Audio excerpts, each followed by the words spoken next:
नमस्कार। आज हम केस स्टडीज़ के बारे में बात करेंगे। इससे पहले वाली वीडियो में मैंने रेजिडेंशियल स्टेटस के बारे में डिस्कस किया था।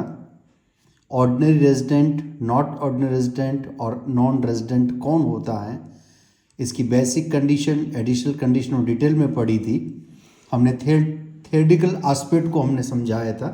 आज हम कुछ केस स्टडीज़ के बारे में बात करेंगे कि हम रियल लाइफ के अंदर डिटरमाइन करना हो कि भाई किसको कितना टैक्स देना होगा, ऑर्डिनरी रेजिडेंट का टैक्स कितना बनेगा, एनओआर का टैक्स कितना बनेगा और एनआर का टैक्स कितना बनेगा।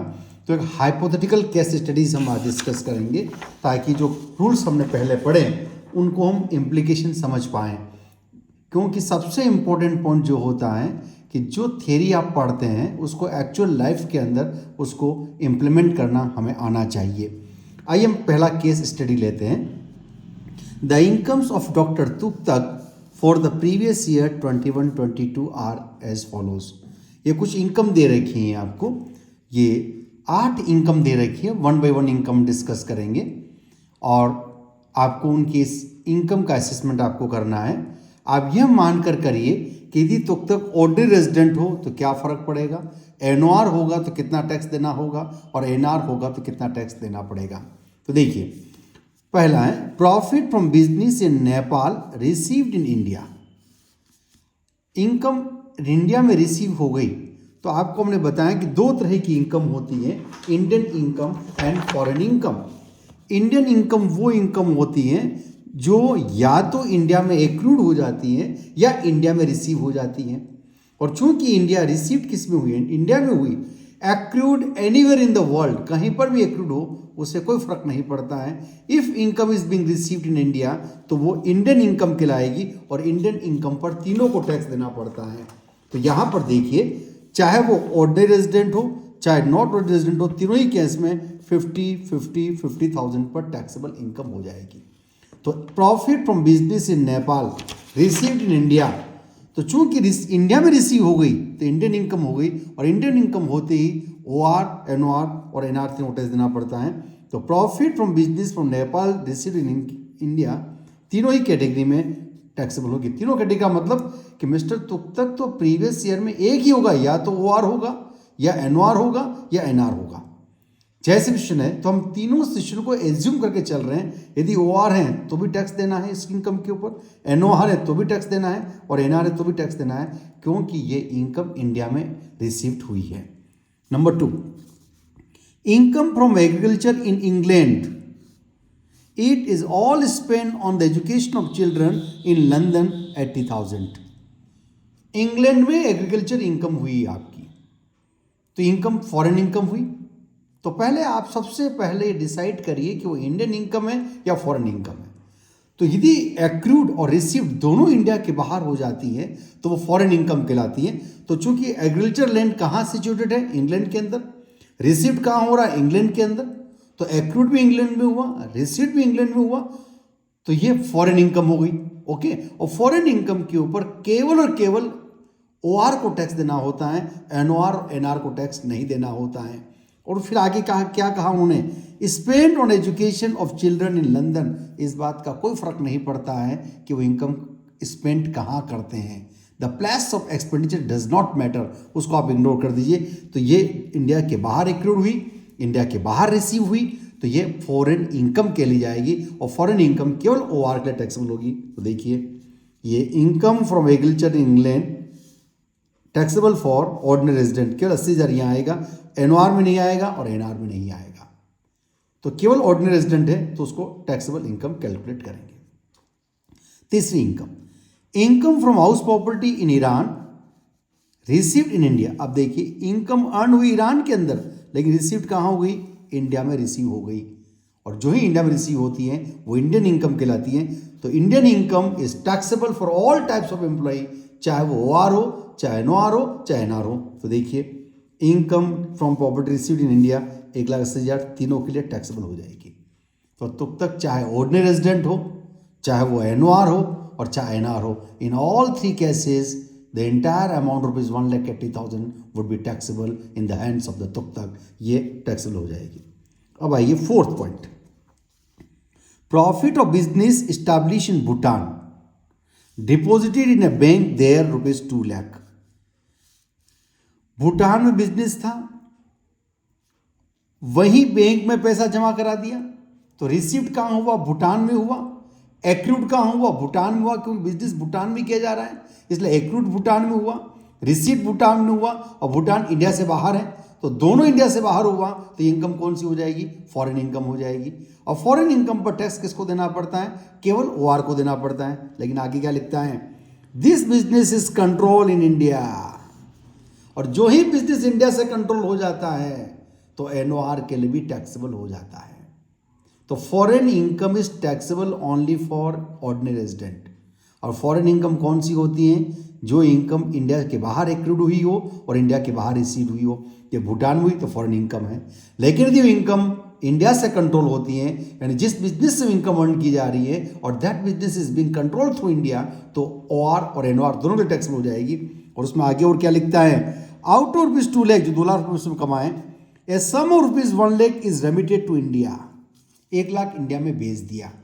भेजने से कोई नहीं, कुछ नहीं होता है। Remittance is not a receipt, you have to check at first time where do you receive the income.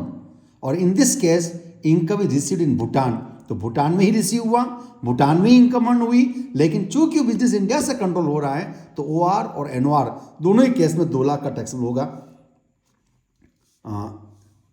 Control in India, तो उस केस में आपको दोनों ही केस में टैक्स होगा, तो 2 लाख क्या होगा? OR के लिए भी टैक्स और NOR के लिए टैक्स हो जाएगा। OR और NOR के लिए 2 लाख रुपए टैक्स हो जाएगा। इस जो पांचवी इनकम देखिए, income from house property in Singapore deposited in a bank there. अब देखिए, सिंगापुर में इनकम अर्न की, क्योंकि प्रॉपर्टी किराए पर सिंगापुर में दिए थे, एक्टिविटी सिंगापुर में हुई है, और डिपॉजिट भी वही बैंक में जमा करा दी, और जो कि बैंक में जमा करा दिया वही रिसिप्ट हो गई, तो ये फॉरेन इनकम हो गई। और फॉरेन इनकम में केवल OR को टैक्स देना पड़ता है, तो 20,000 रुपये केवल OR के लिए टैक्स होगा। ये OR, NOR और NR के लिए टैक्सेबल नहीं है, यानी वो टैक्सेबल इनकम उसके लिए नहीं मानी जाएगी, क्योंकि सिंगापुर इंडिया से बाहर है, हाउस प्रॉपर्टी सिंगापुर में सिचुएटेड है, तो इनकम एक्रूड कहाँ हुई? सिंगापुर में, अर्न सिंगापुर में हुई, रिसीट भी वही हुई, वहाँ बैंक में रिसीट हुई, तो फॉरेन इनकम हो गई। और फॉरेन इनकम पर केवल OR को टैक्स देना होता है। फिर आइए, income accrued in India but received in England. Accrued India में हो गई तो वो इंडियन इनकम मानी जाएगी।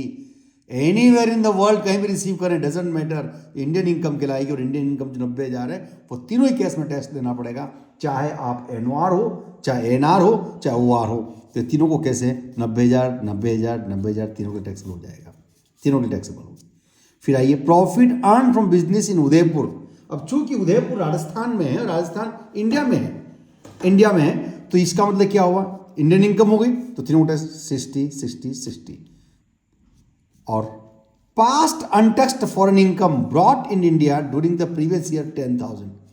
पास्ट अनटैक्स्ड, मैंने आपको बताया था पहले वीडियो के अंदर, गत वर्ष से पहले के वर्षों में कोई अनटैक्स्ड इनकम थी, वो अनटैक्स्ड इसलिए थी क्योंकि उन that particular you were a non resident.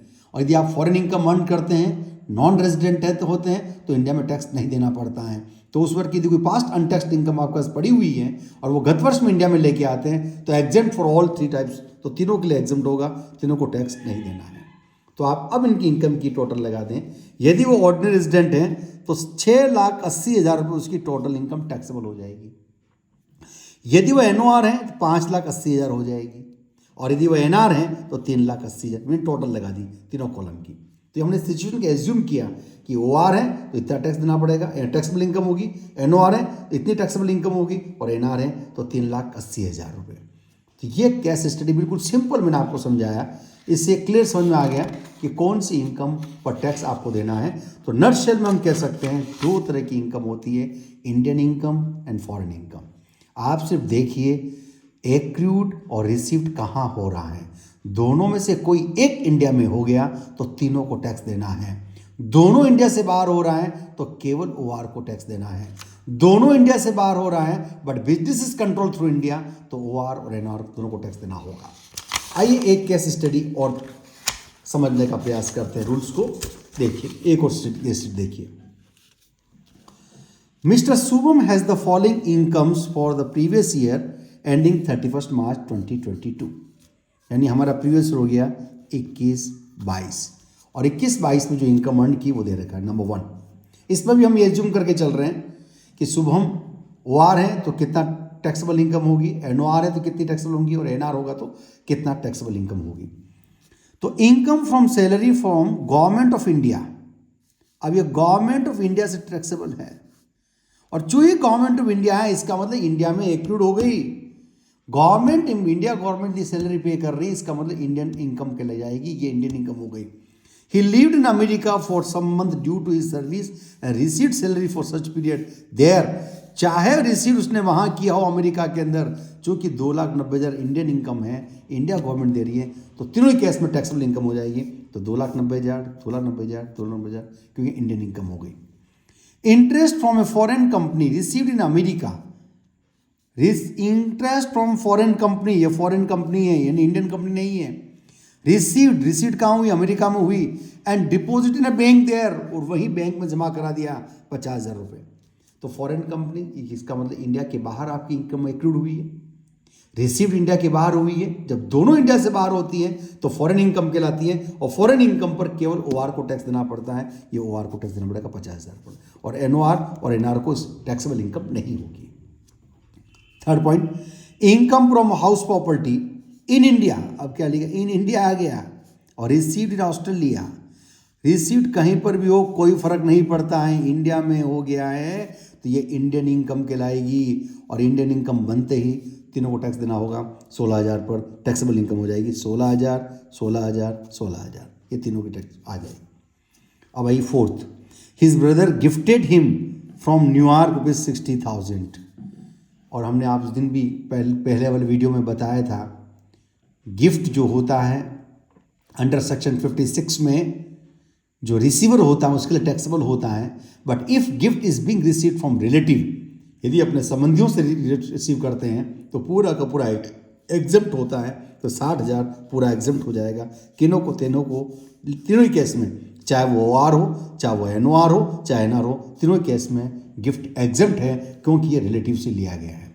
और यदि नॉन रिलेटिव से होता तो 50,000 रुपये तक एग्जेम्प्ट होता है, और 50,000 से ऊपर देते ही पूरा का पूरा अमाउंट टैक्सेबल होगा। ऐसा नहीं कि 50,000 एग्जेम्प्ट हो गया और एक्सिस 10,000 ही टैक्सेबल होगा, ऐसा नहीं, entire 60,000 would be taxable income हो जाएगी। Income from business in New York 88,000, control from Delhi head office. अब आप देखिए, income from business in New York, अब यार ये नहीं लिखा हुआ रिसीव कहाँ हुआ, तो ये इम्प्लाइड है कि चूंकि आप बिजनेस न्यूयॉर्क में कर रहे हैं तो रिसीव भी न्यूयॉर्क में करेंगे। अंडरस्टैंड, क्यों अनएक्सपेशनल केसेस में बाहर जहां बिजनेस करते हैं वही तो हम पैसा रिसीव करेंगे, तो ये फॉरेन इनकम हो गई। और फॉरेन इनकम के लिए OR के टैक्सेबल है, लेकिन ये बिजनेस इंडिया से कंट्रोल हो रहा है, हेड ऑफिस इंडिया के अंदर है, तो NOR के लिए भी टैक्सेबल हो जाएगा। तो 88,000 जो रुपीज़ है तो दोनों के टैक्सेबल होगा, OR और NOR, लेकिन NR के लिए टैक्सेबल नहीं होगा।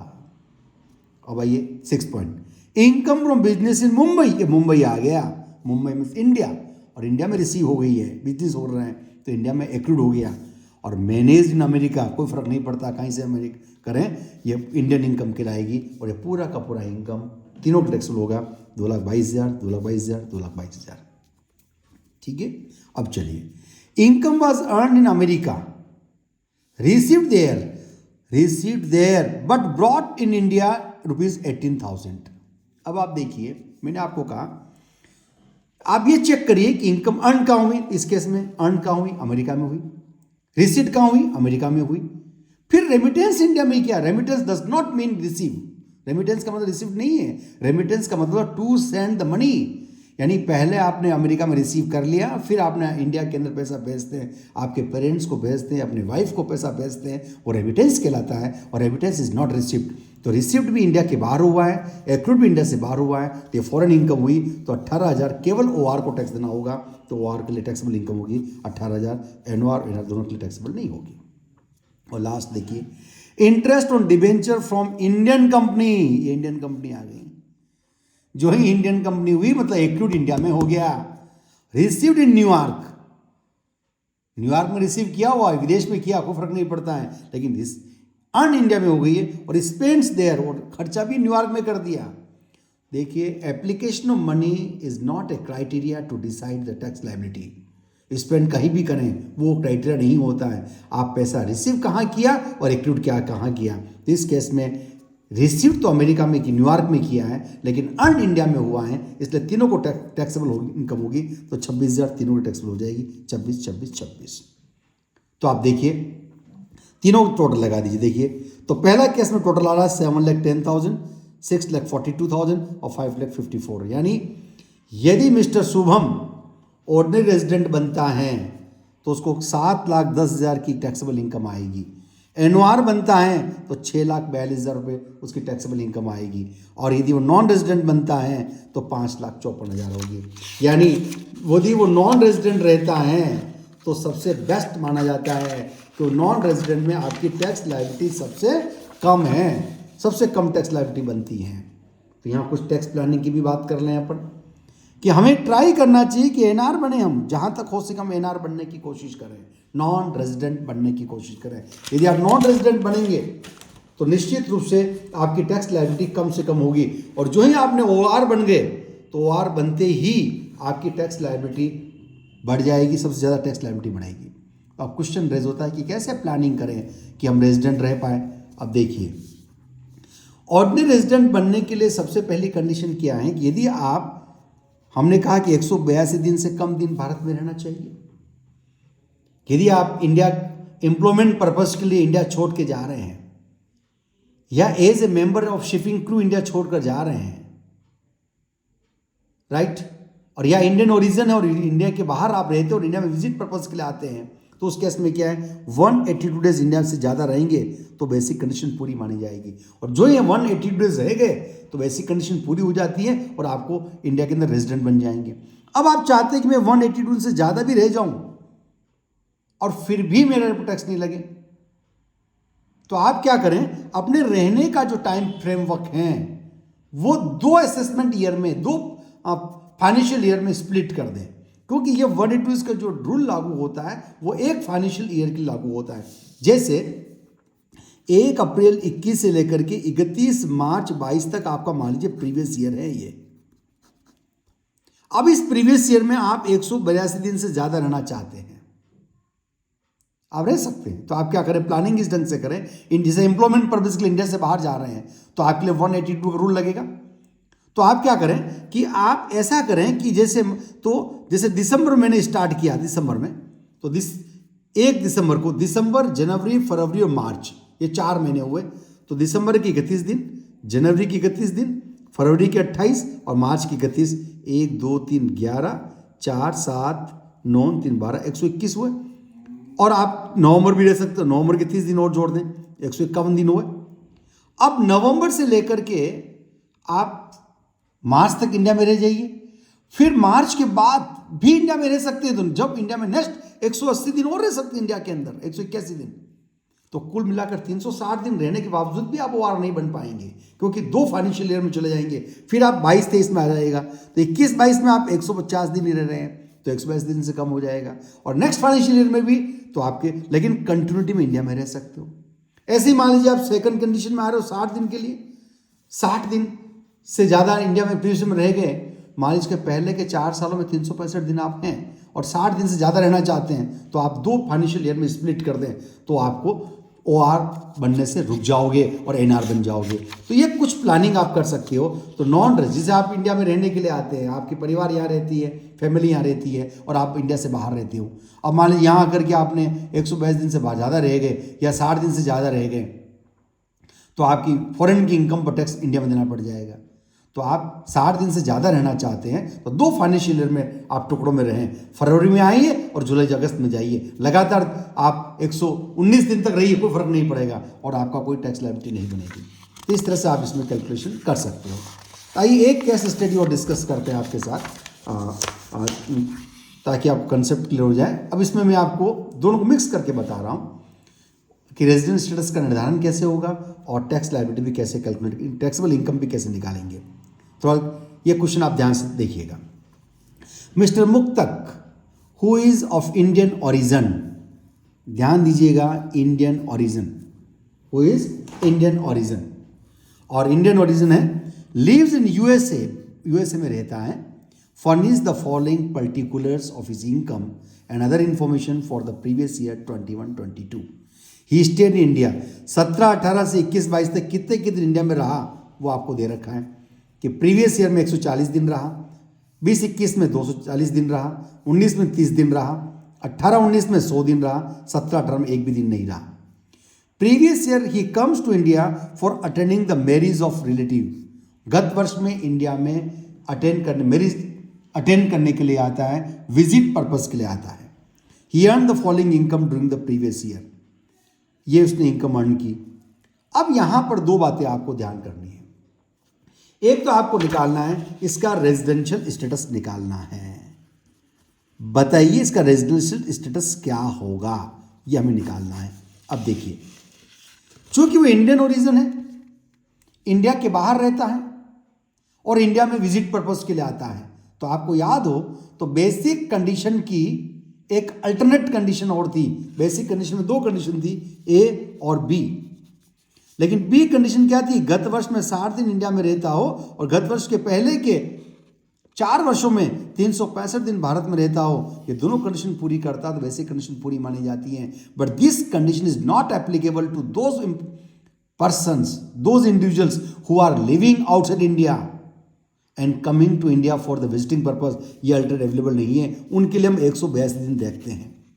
अब यहां देखिए, यहां पर उसने गत वर्ष में 140 दिन रहा, तो एट ए ग्लांस ये लगता है कि चूंकि वो 140 दिन रहा, 182 दिन से कम है, इसलिए वो इंडिया में रेजिडेंट नहीं है, बेसिक कंडीशन पूरी नहीं कर रहा है, ऐसा नहीं है।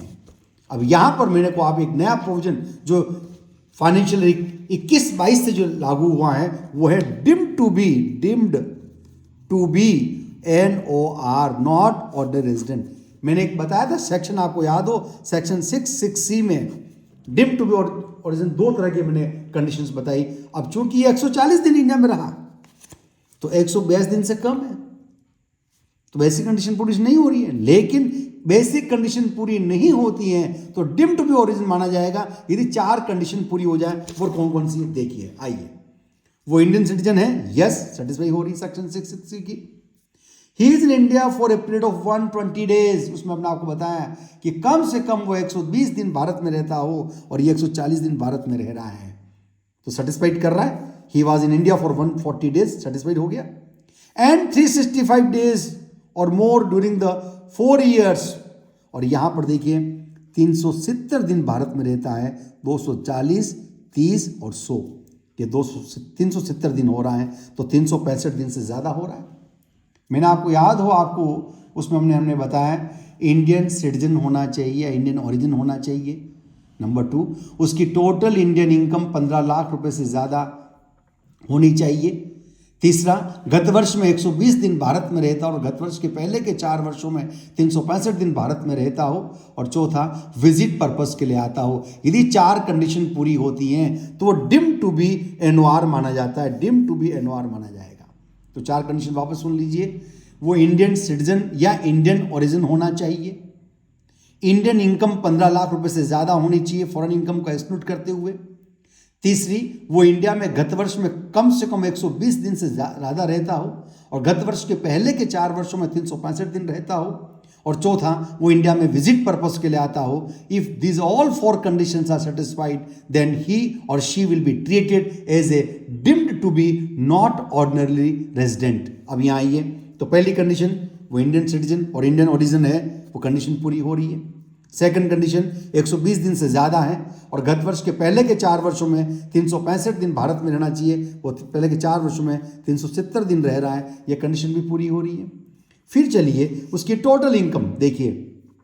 Profit on sale of building in India but receive Nepal 16,50,000 income दे रखी है उसकी, तो 15 लाख से ज़्यादा इनकम हो गई, तो वो भी इंडियन इनकम है, तो 15 लाख से ज़्यादा भी हो गई। और लास्ट, वो मैरिज अटेंड करने के लिए आ रहा है, विजिट पर्पस के लिए आ रहा है, जो चौथी कंडीशन भी पूरी हो गई, सेटिस्फाई हो गई। तो टोटल इनकम भी 15 लाख से ज़्यादा है, विजिट पर्पस के लिए आ रहा है, 120 दिन से ज़्यादा और 365 दिन से ज़्यादा रह रहा है, ऑल फॉर कंडीशन सेटिस्फाइड। तो इसका मतलब क्या हो गया, डिम टू बी एनओआर। और जब वो एनओआर हो जाता है तो केवल इंडियन इनकम पर उसका टैक्स देना होगा, और फॉरेन इनकम पर टैक्स तभी देना पड़ता है जब इंडिया को कंट्रोल होता है। अब आइए एक एक इनकम चेक कर लेते हैं। Interest on German development bond half received in India ₹1 lakh. अब देखिए आधा इंडिया में रिसीव हुआ है और जर्मन डेवलपमेंट बॉन्ड है तो आधा, तो इसका देखिए 50% इनकम तो इंडियन इनकम हो गई और 50% इनकम फॉरेन इनकम हो गई। और foreign income deemed to be NOR के लिए टैक्सेबल नहीं होती है। देखिए जर्मन डेवलपमेंट जर्मनी की बॉन्ड है, इसका मतलब एक्रूड कहाँ होगा, जर्मनी में होगा। रिसीट कहाँ हो रहा है, जर्मनी में हो रहा है, लेकिन आधा कहाँ हो रहा है, इंडिया में हो रहा है। तो 1 लाख में से 50,000 तो इंडिया में हो गया और 50,000 फॉरेन में हो गया। तो 50,000 तो हो गई फॉरेन इनकम और 50,000 की इंडियन इनकम। और फॉरेन इनकम पर डिम टू बी एनओआर को टैक्स नहीं देना पड़ता है, इसलिए मिस्टर मुक्तक क्या है, एनओआर है, इसलिए फॉरेन इनकम पर टैक्स नहीं देना होगा, लेकिन इंडियन इनकम पर टैक्स देना होगा, इसलिए आधी 50,000 के ऊपर टैक्सेबल इनकम हो जाएगी। तो interest on German development half received India 50,000 का टैक्सेबल इनकम में जरूर इंक्लूड कर देंगे। सेकंड चलिए, profit on sale of building in India, ये इंडिया में सेल किया है और इंडियन इनकम हो गई। और इंडियन इनकम होते ही चाहे वो ओआर हो, चाहे एनओआर हो, चाहे एनआर हो, सबको टैक्सेबल इनकम होती है। तो 16,50,000 पूरा टैक्स हो जाएगा, 16,50,000। और फिर चलिए, income from business in USA का बिजनेस है which is control from new Delhi. अब देखो यूएसए में बिजनेस हो रहा है तो इसकी केस में वो फॉरेन इनकम कहलाएगी। अर्न इंडिया के बाहर हुई, रिसीव इंडिया के बाहर हुई तो फॉरेन इनकम हो गई। लेकिन चूंकि वो इंडिया से कंट्रोल हो रही है तो एनओआर को भी टैक्स देना पड़ेगा। तो 10 लाख रुपए जो इनकम हुई है वो एनओआर के लिए भी टैक्स मिलेगी 10 लाख रुपए। तो ये आपका हो गया 50,000, 16, 50, 10, 27 लाख रुपए की इनकम पर उनको टैक्स देना पड़ेगा। This is the taxable income होगी, उसके 50 लाख रुपए टैक्सेबल इनकम हो गई। तो ये देखिए ये इनकम का कैलकुलेशन कैसे करते हैं। तो आई थिंक आपको समझ में आया होगा कि ओआर, एनओआर और एनआर की टैक्स लायबिलिटी डिपेंड करता है ना, कि इनकम कौन सी है, वो फॉरेन इनकम है या इंडियन इनकम है, ये ध्यान रखें। और टैक्स प्लानिंग के पॉइंट ऑफ से आप ध्यान रखें, जब भी आप इंडिया में पैसा भेजना चाहते हैं तो आप रेमिटेंस करिए, आप उसको इंडिया में रिसीव मत करिए। जैसे मान लीजिए अमेरिका में आपका एक मकान है, फ्लैट है, किराए पर दे रखा है और उसका इनकम अर्न हो रही है, तो चूंकि फ्लैट अमेरिका में है तो एक्रूड तो इंडिया में अमेरिका में माना जाएगा, नंबर 1। नंबर 2, आप वही बैंक को ऑथराइज कर दीजिए कि वो आपके बिहाफ पर वहीं पर रिसीव कर लेगा। और जब बैंक वही रिसीव कर लेगा इसका मतलब इनकम वही रिसीव हो गई, तो रिसीव भी वही हुई, एक्रूड तो फॉरेन इनकम हो जाएगी। अब आप क्या करें, उसको बाद में इंडिया में भेज दीजिए, रेमिटेंस कर दीजिए, यानी आप ट्रांसफर कर सकते हैं, अमेरिकन बैंक से इंडिया के बैंक में ट्रांसफर करेंगे, वो रेमिटेंस कहलाएगा। और remittance is not a receipt. तो जब भी इंडिया में पैसा भेजना हो तो आप रेमिटेंस करिए, और रेमिटेंस करेंगे तो उस केस में आप यदि एनआर है, नॉन रेजिडेंट है, तो कोई टैक्स नहीं देना पड़ेगा। लेकिन यदि ओआर है तो आपको कोई बच ही नहीं सकते हैं। ओआर है तो फॉरेन इनकम पर भी टैक्स देना ही पड़ रहा है। तो टैक्स बचाना है तो एनआर बनने की कोशिश करें, और एनआर बन गए आप एक बार तो उस केस में आपके लिए बेहतर है। अब मान लीजिए जैसे आज मैं इंडिया से छोड़ के एम्प्लॉयमेंट पर्पज़ के लिए बाहर जाना चाहता हूं, तो मुझे देखना चाहिए मैं 182 दिन से पहले चला जाऊं।